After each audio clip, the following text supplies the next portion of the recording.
Mrs सथना चढ़ोज ने दूसरी बार खिड़की के पास पहली कुर्सी पर बैठे उस लड़के को ध्यान से घूरा। वो तब भी बड़ी बेपरवाही से खिड़की के बाहर देखने में मशगूल था। वो कुछ देर बाहर देखता, फिर एक नज़र मिसेस सथना पर डालता और फिर उसी तरह बाहर झांकने लगता। इस्लामाबाद के एक विदेशी स्कूल में वो आज पहली बार इस क्लास को बायोलॉजी पढ़ाने आई थी। वो एक डिप्लोमेट की पत्नी थीं और कुछ दिन पहले ही अपने पति के साथ इस्लामाबाद आई थीं। उनसे पहले जिन टीचर मिसेस मैरियन ने बायोलॉजी पढ़ाई थी, उन्हीं की स्कीम ऑफ वर्क को जारी रखते हुए उन्होंने तारुफ और थोड़ी बातचीत के बाद दिल और रक्त संचार की डायग्राम बोर्ड पर बनाकर समझाना शुरू किया। डायग्राम की वजाहत करते हुए उन्होंने देखा कि वो लड़का फिर खिड़की से बाहर झांक रहा है। पिराना टेक्निक का इस्तेमाल करते हुए उन्होंने अपनी नज़रें उसी लड़के पर टिकाईं और अचानक बोलना बंद कर दिया। क्लास में तुरंत खामोशी छा गई। लड़के ने झटके से सिर उठाकर अंदर देखा। उसकी नज़रें मिसेस सथना से टकराईं। मिसेस सथना मुस्कुरा दी और फिर से लेक्चर शुरू कर दिया। कुछ देर बाद उन्होंने एक बार फिर बोलते हुए नज़रें उसी लड़के पर रखीं। वो लड़का अब अपनी नोटबुक में कुछ लिखने में व्यस्त था।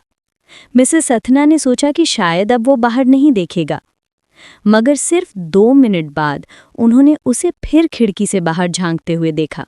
वो फिर से बोलते हुए चुप हो गईं।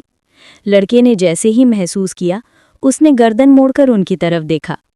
इस बार मिसेस सथना मुस्कुराई नहीं, बल्कि थोड़ी गंभीर होकर लेक्चर जारी रखा।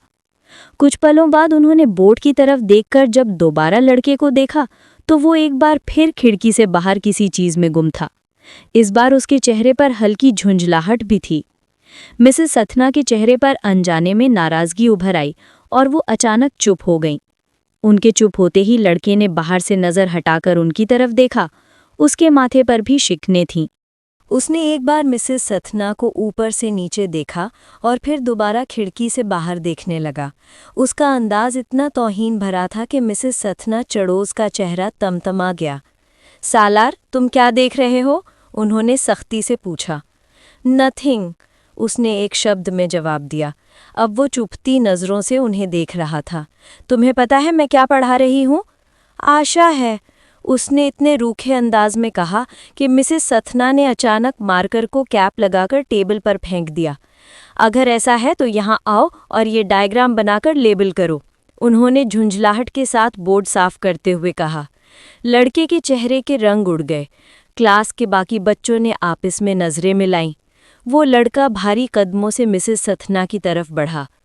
जैसे ही उन्होंने बोर्ड का आखिरी निशान साफ किया, वो झटके से अपनी कुर्सी से उठा। तेज़ी से उसने मार्कर उठाया और बहुत तेज़ रफ्तार से बोर्ड पर डायग्राम बनाने लगा। सिर्फ 2 मिनट में उसने मार्कर बंद किया, मेज़ पर रखा और मिसेस सथना की तरफ देखा। मिसेस सथना के अच्छा कहने से पहले ही वो बिना उनकी तरफ देखे अपनी सीट पर जाकर बैठ गया।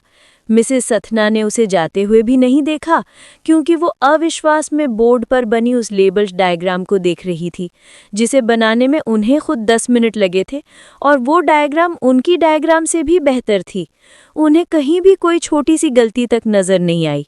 थोड़ी परेशान सी उन्होंने गर्दन मोड़कर फिर उसी लड़के को देखा, जो अब फिर खिड़की के बाहर झांक रहा था।